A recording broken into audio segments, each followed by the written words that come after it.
Before starting your Office activation, please make sure that your copy of Windows is activated. Your activation location is in the same region where your device was purchased. The device's date and time are set automatically.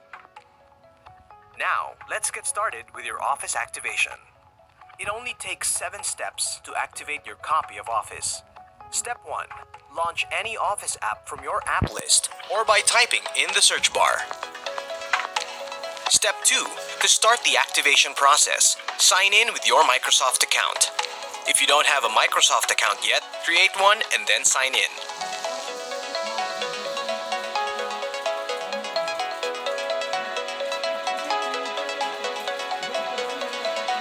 Step 3.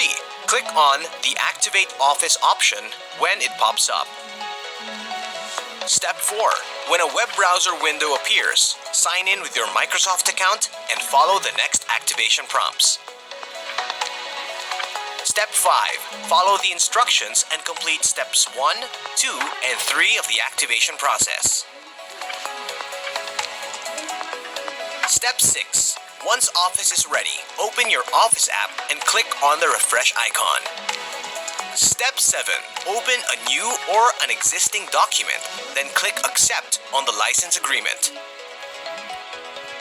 And now, you're ready to start using Office. Get more, do more with a complete PC.